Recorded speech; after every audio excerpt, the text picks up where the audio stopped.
Шинжяң халық радио станциясы, радио алдындағы ардақты тыңдармандар. Кезекте Ақыт өлімжі ұлы жайында жазылған Ғұлама ғұмыр атты радио театрының 4-ші бөлімін, яки соңғы бөлімін назарларыңызға ұсынамыз. Автор Баяхмет Жұмабайұлы.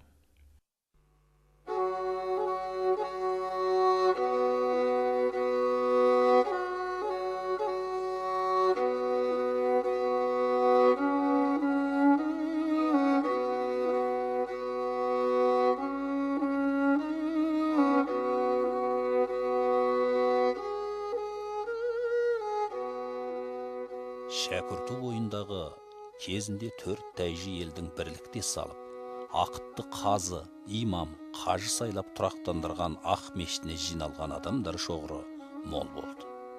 Ақыт бүгін жиылған жамағатқа айтар уажы мол екенін білдіргендей, киімдерін ретті киініп, кең тыныстап мектепке бет алды. Әке, бүгін мешітке шақырған адамнан шақырмаған адамның келуі көп екен. Әлгі сапақ сары шылпыңдап жүр. Меніңше мешіттегі шәкірттерге өлең оқытып, жамағаттың назарын бөле тұрайық та, түскі аста айтатын сөзімізді үйде айтқанымыз жөн көрінеді. Балам, мешіт көптің мешіті. Алланың адал сөзін сөйлеп, елге имандылықты дәлелдейтін орын ғой. Адам көп жиылса жақсы болған екен. Әйтсе де сақтықта қорлық жоқ, балам. Аяңдап мешітке таман барайық. Уағалейкум ассалам. Саламатсыңдар ма, есен сау ма? Бала-шаға мал жандар аман ба? Намаз уақыты болып қалды ғой деймін, ә? Намаз уақыты болып қалды. Ойбеке, сіз көрінбейсіз ғой. Сыртқа кетті ме? Ал, қалайық. Ай, қалайық. Намаз уақыты болғанша мешіттегі шәкірттердің Ақан қажының өлеңдерін қанша жаттай алды екен, тыңдай отырмаймыз ба? Тыңдасақ тыңдайық. О, бәрекелді. Қане, бір бастан оқысын, ә? Оқысын. Ақан қажының жуырда жазған өлеңін оқып берейін. Өнер ғылым қылталап, жау келеді сырт қоршап. Арманда қапыл қаласың, болма жастар тым салақ. 10 елдің білсең білімін, азып тозбай жүресің. Жеке дүние демей-ақ, біліңіз дүние ғылымын. Үйренсең, қылсаң береке, болмайсың жауға келеке. Тыныштық керек әр қашан, жауға да қылма әреке. Ой, бәрекелді. Ой, тамаша, жарай. Не деген жазылған? Оқуды да жақсы оқымай. Тамаша жазылды. Жақсы.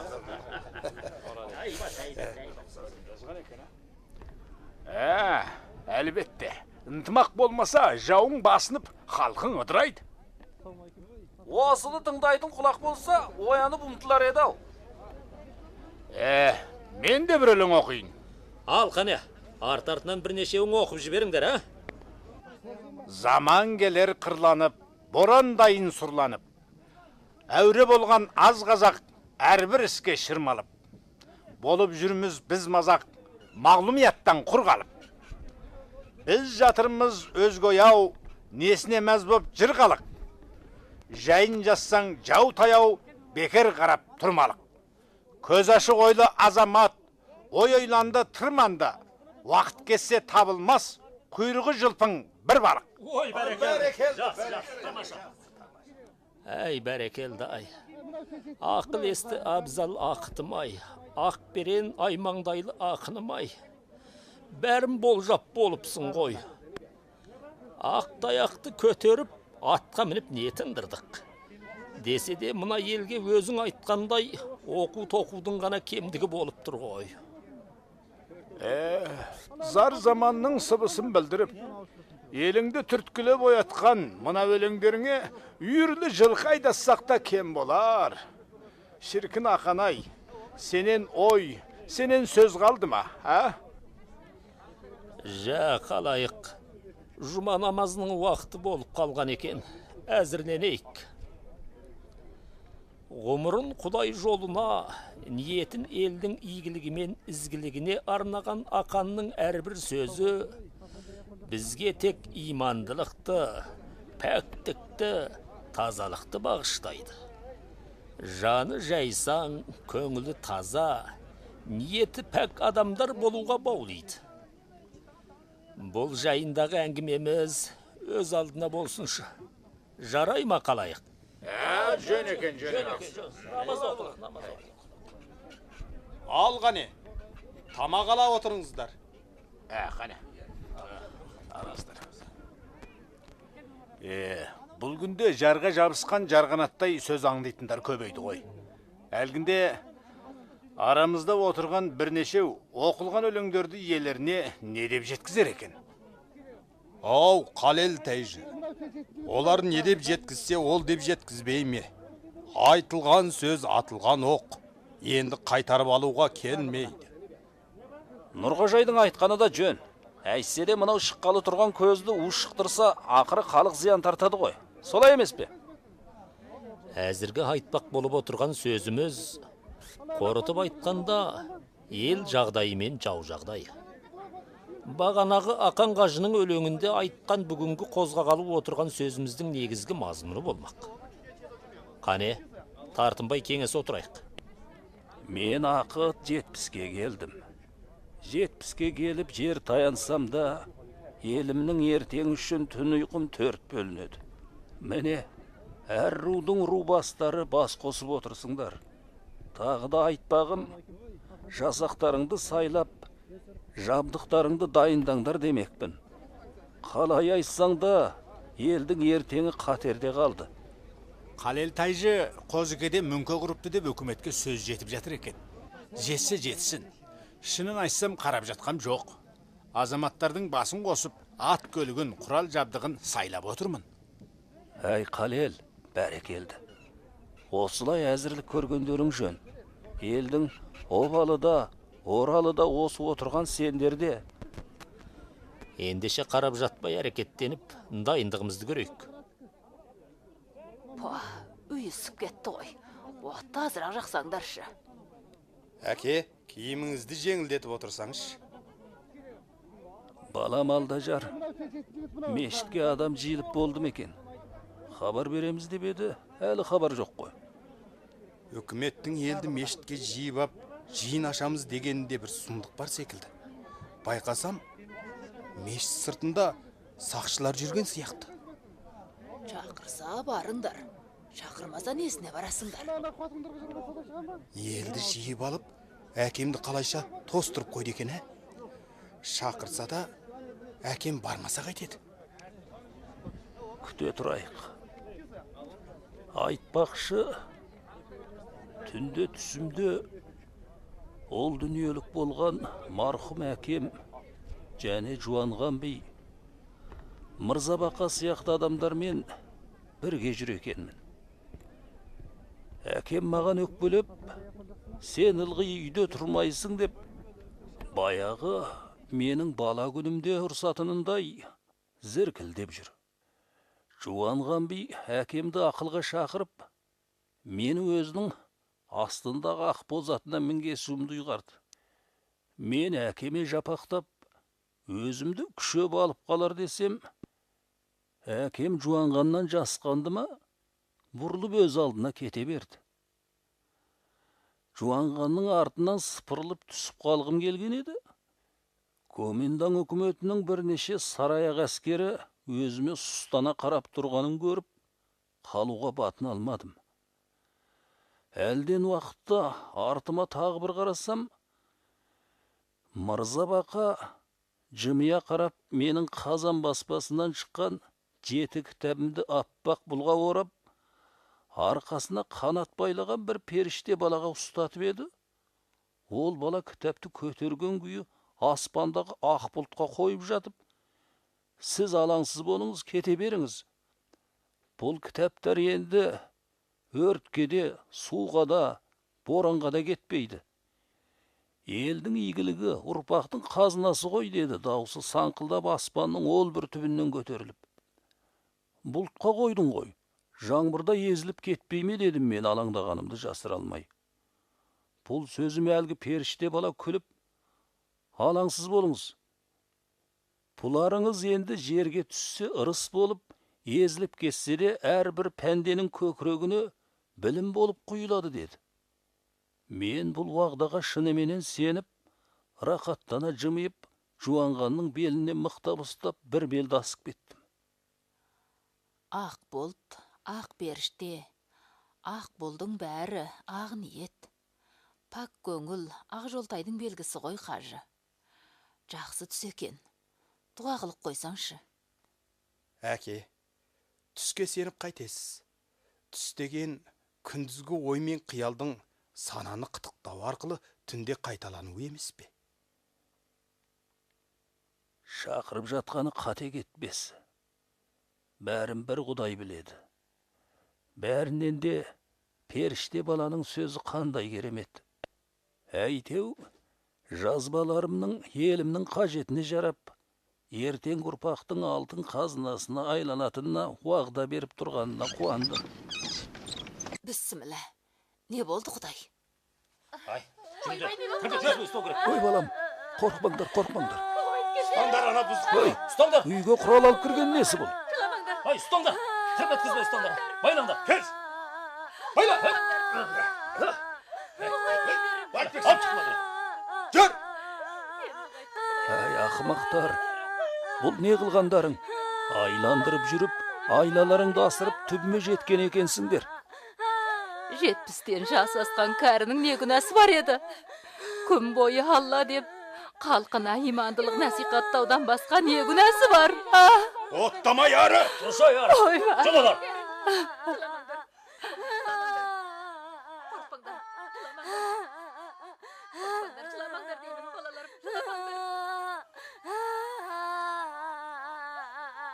Қырдау мына малғындар. Болмағанда киімін кигізіңдерші. Терлеп отырған еді, мына суықта өсіп өлетін болды ғой. Әй, қақпас, абалама. Үкіметке қарсы адам үсіп өлсе өле бермей ме? Шанаға апарып талып тастаңдар!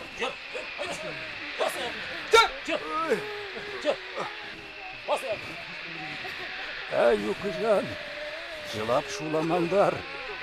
Бала шағаға ие бол. Орданың ақылшысы енді өзіңсің. Алдажар сен ақылды бол. Мына жауыздар мешітке елді қамап, мына жақта мені қолға алуды күн бұрын жоспарлаған екен. Ел ағалары мен азаматтарына сәлем айт. Мені құтқарам деп, мына қыста елге азап тауып бермесін. Мен халықтың қарлығы болайын. Халқым аман болса, ертең ақ азаттыққа жетеді. Бұл күндердің есебі сонда алынады. Қош бол, қормалым. Асыл туған бекзатым. Құдайға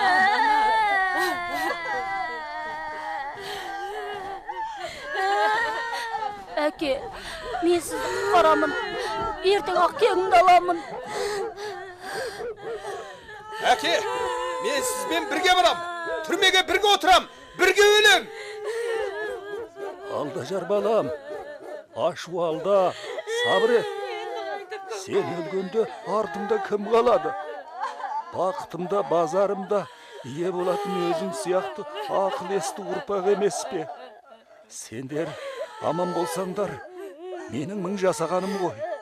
Қал балам, қал. Әке, болмағанда Сарсүмбеге жеткенше бас аяғыңызға қарайлап барайыншы.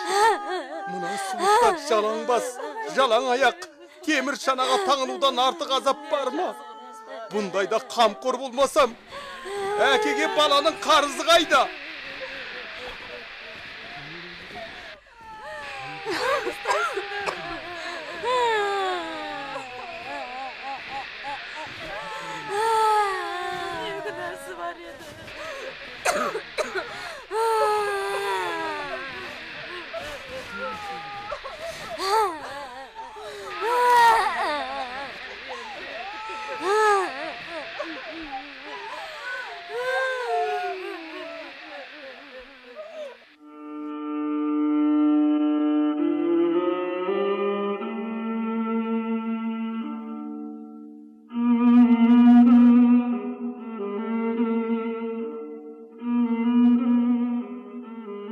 Алтайда Гоминдан үкіметі еш себепсіз ел ағаларын қолға алып, тыныш жатқан елдің ішіне тәйнилерін қаптатып, тыққан құралдарыңды тапсырыңдар деп бейуаз халықты қырғындап, ел азаматтарының загегін қоздырды. Кектенген халық атқа қонып, жауына қарсы шабуыл өтті. Үлінгір өзені бойындағы халықты шәкіртідегі Ақмешітке жиын деп жинап, оқ құрал тапсыруға қиынап, құрал жоқ дегендерді жазықсыз ұрып соғып, Құран кітаптарын жыртып, аяққа тастап, халықтың кегін әбден қозғады. Елді осылайша мешітке қамап тұрып, ақытты үйінен қолға алып, қыстың қызыл шұнақ аязында ат шанаға байлап таңып жөткіп кетеді.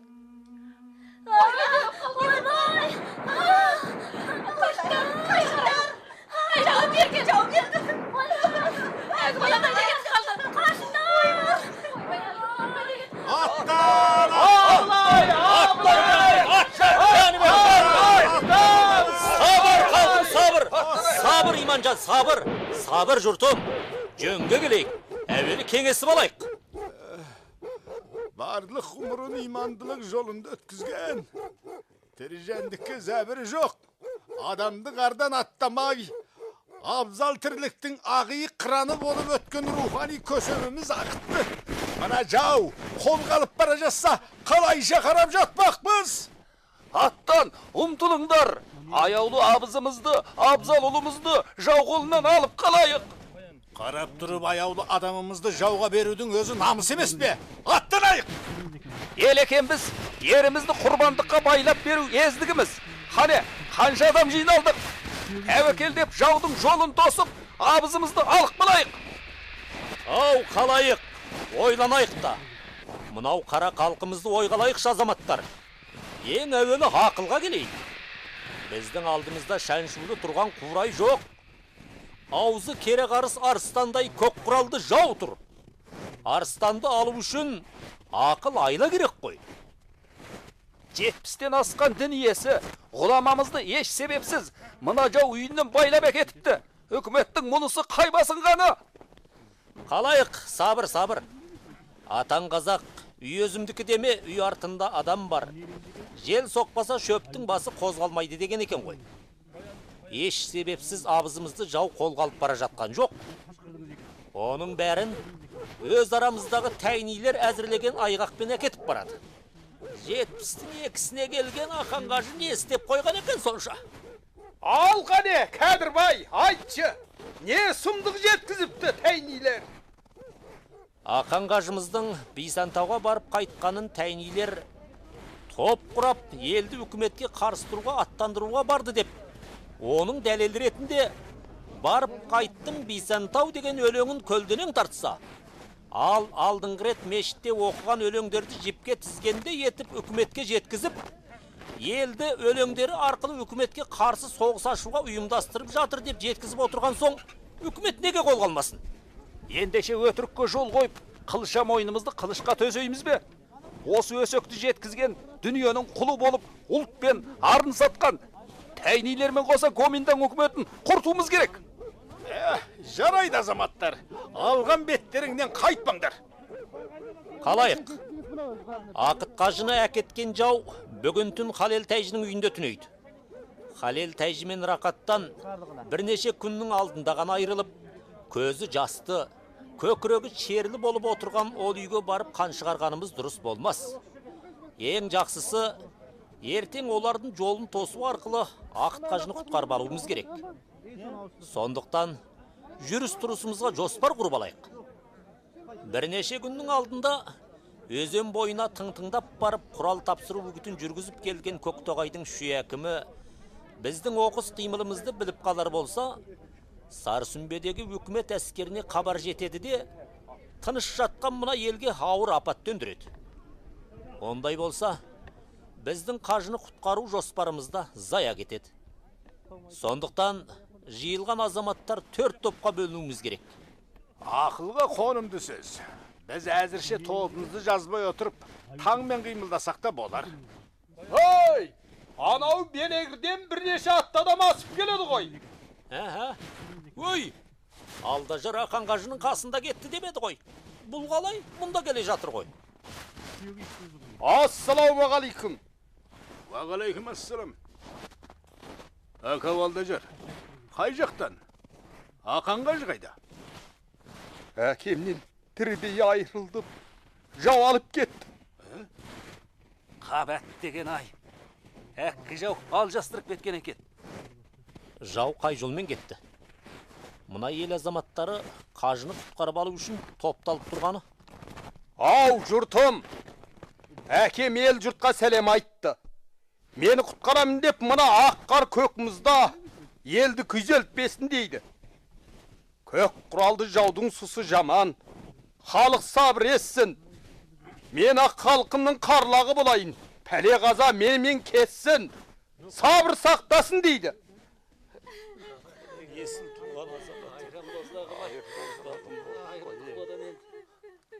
Жоқ, болмайды. Еш күнәсі жоқ қартымызды жау қолына жіберіп қарап тұра алмаймыз. Сабыр, есім қанаға. Біз бір қажыны құтқарып қалумен шынымен тыныштыққа қол жеткізе алмаймыз. Әккі жау, әуелі елдің көш басшылары болған Шәріпқан Дутыңды, Мәңкейді, Қалел Тайжыны, рақаттарға дейін қол салған еді.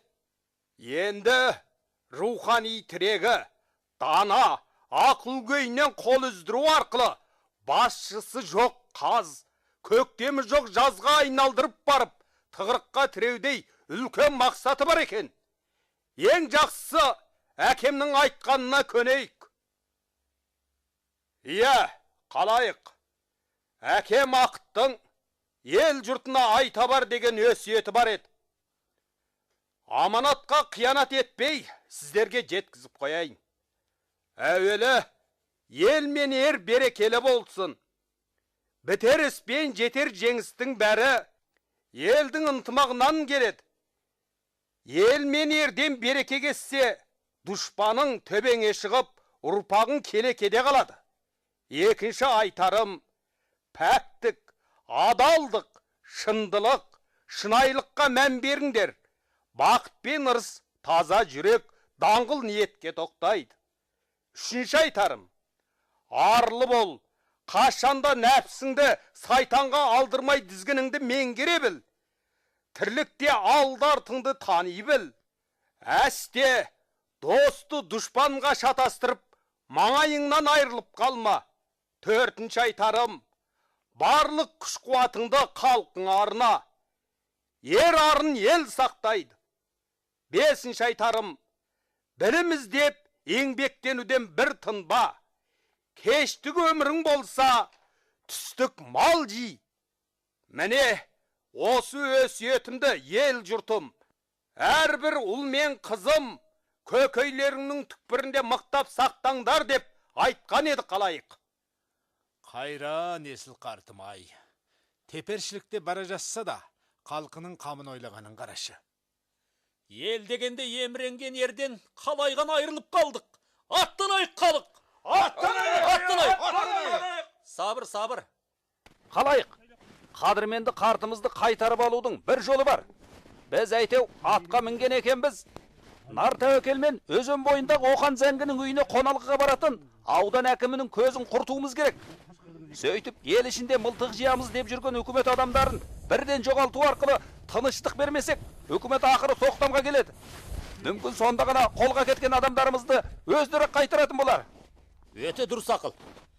Жауыз жау халықтың көшбасшыларына дәніккен екен. Өз көшбасшыларынан да айырылып көрсін қане. Иә. Батыл болыңдар балаларым. Олар 10 адам екен. Сол 10 адамның құралын қолға түсірсеңдер, күштерің мығымдалып қалар. Бірінші қадамдарыңды абайлап сәтті бассаңдар, екінші қадамда Көктоғай сақшы мекемесін алып жібере алсаңдар болғаны. Бір мұнша жігіт Шіңгел, Сарбұлақ, Сартоғай, күрт өңірлеріне бөлініп, Сарсүмбеге тіл бармау жолын тосасыздар. Алғане азаматтар, аттанайық! Алла жол бергей!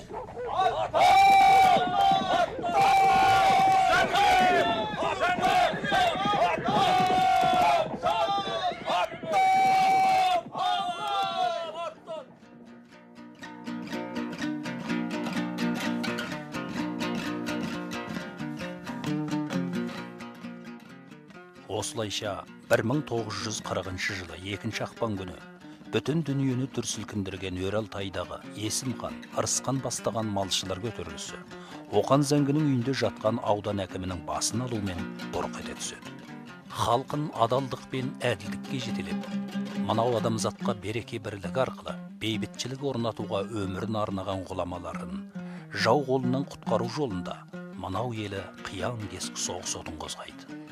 Халықтың заг егіннен көтерілген сұрапыл соғыстан сасқалақтаған жау соғысты тоқтатуға амалсыз қалады да, жалғаннан қолдағы адамдарды қайтарып беретін болып келіскенімен, халықтың аяулы адамы, рухани көсемі Ақыт Үрімжідегі Шыңғыссай түрмесінде жан түршігерлік қинаулар мен қараңғы қапаста 73 жасында қаза болды.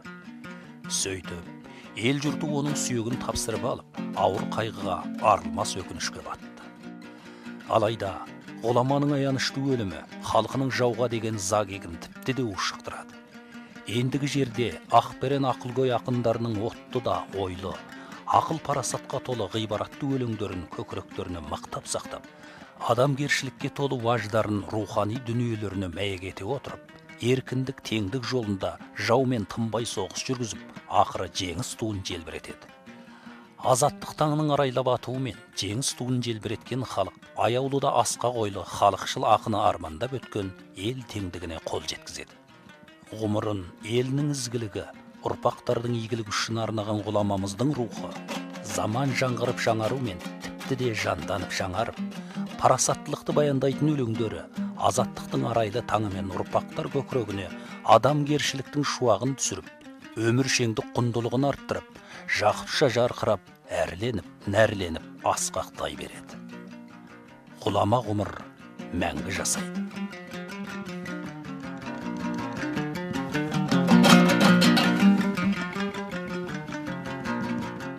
Қадірлі тыңдармандар, сіздердің тыңдағандарыңыз Ғұлама ғұмыр атты радио театрдың 4-ші яки соңғы бөлімі.